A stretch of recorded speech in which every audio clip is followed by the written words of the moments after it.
kalau teman-teman atau masyarakat bisa lihat ketika berhadapan dengan saya, pertama kali ada yang mengira ini laki-laki ya. Nah, Pak Budiman itu mengira pada saat pertama kali ketemu sama saya, dia kira saya adalah laki-laki. Ya, dengan ramahnya beliau merangkul saya. Halo bro, begitu saya bersuara, kok ini gitu peluk main peluk. Saya merasa bahwa saya ini wanita loh, kok dipeluk. Akhirnya pas ketemu kemarin terjadilah penjelasan kesalahpahaman ini ya. Saya sendiri, ternyata dia memang orangnya humble dan memang kalau jumpa dengan teman-teman ini udah memang ramah sekali. Kenapa bisa sampai bertahun-tahun ya baru damai kak? Karena ya itulah, ada pepatah bilang tidak kenal maka tidak sayang. Jadi memang saya menjaga jarak awalnya. Nah, cuman saya sadar bahwa ini perlu didiskusikan. Akhirnya beliau memutuskan juga untuk meminta rekannya atau orang-orangnya untuk berbicara dengan saya. Oke, Pak Budiman mau meminta ruang juga. Jadi pure ini hanya salah paham. Pak Budiman sendiri sebenarnya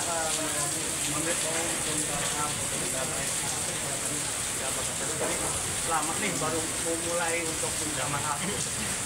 Sebenarnya kalau dari saya sih yang penting semua urusan Bang. menyampaikan ya kan, kesalahpahaman bisa diluruskan ya, terutama karena ini kan sebenarnya menyangkut masalah saya dengan orang lain.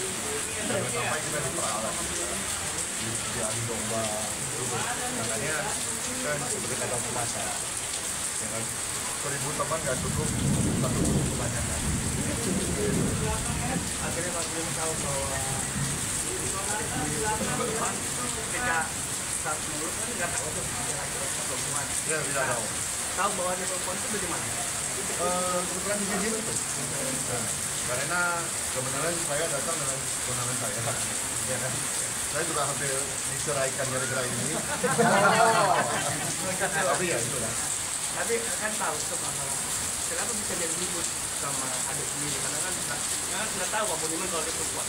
Sebenarnya di saat itu saya juga mengerti, paham dengan profesionalitas ya. Karena adik kan selain artis, ya, tapi kan juga advokat.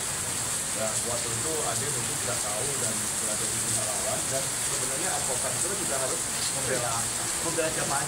Saya salah bahwa itu kan profesionalitas. Saya menghargai. Ya, waktu datang duduk, kita karena mungkin di Bali juga ya. Iya.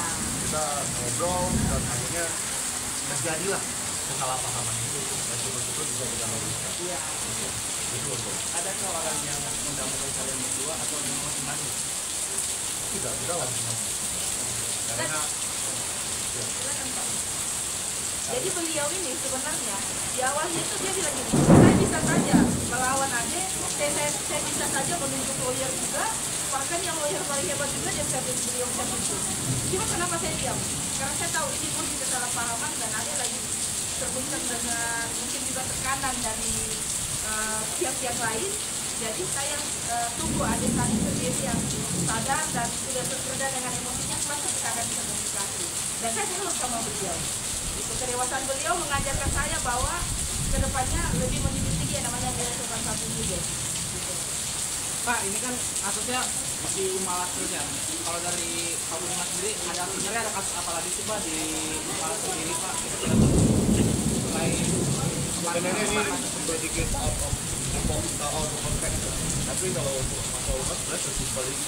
Saya punya 2 oknum warga negara Rusia yang sebelumnya menjadi sales di perusahaan saya, ya, berutang uang sekitar 300 miliar ke saya, tidak mau bayar dan mulai jadi masalah. Dan keduanya didukung dengan orang-orang lokal. Dan saya bangga ya, karena saya tidak akan malu kenapa saya memilih berdamai dengan beliau. Setelah mendengar semua cerita beliau, saya hari ini sampaikan di hadapan masyarakat bahwa saya bangga terhadap diri saya berada di pihak yang saya anggap benar, dan Pak Budiman ini saat ini lagi hadapi proses hukum ya, dan saya untuk menebus rasa bersalah saya Pak Budiman, saya meminta pemerintah daerah Bali dan aparat hukum daerah Bali, tolong perhatikan beliau orang yang baik. Gitu. Dan saya juga senang kenapa case ini tidak ditunggangi oleh kepentingan orang-orang yang ingin melawan Pak Budiman. Saya tidak mau masuk dalam itu dan saya bukan orang yang dapat dimanfaatkan. Saya sadar akan kesalahan itu, saya sadar bahwa ini fatal nih. Saya nggak mau dijadikan alasan bagi mereka untuk menjatuhkan Pak Budiman. Kak Ade kan pernah menjadi kuasa hukum Umalas ya, dan sekarang berhadapan dengan Umalas. Gimana Kak pertimbangannya? Kak, ini murni kesadaran pribadi saya ya. Saya menarik laporan saya sudah tidak menjadi kuasa hukum dari Umalas. Saya ada di samping Pak Budiman saat ini sebagai kawan, gitu. Karena saya mengerti kode etik, ya.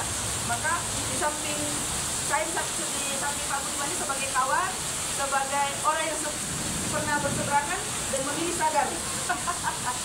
Dan saya mendukung beliau untuk memperjuangkan keadilan buat beliau karena beliau punya hak untuk melawan. Silakan beliau. Dibantu sama Ade. Satu cukup apa? Di Bali. Kuasa ya untuk menyelesaikan banyak permasalahan dengan dua omnibus law ini. Karena dua omnibus warga negara Rusia ini melanggar semua peraturan, semua proyek juga dilanggar, ya, menipu banyak investor, dan bahkan semacam mafia tanah itu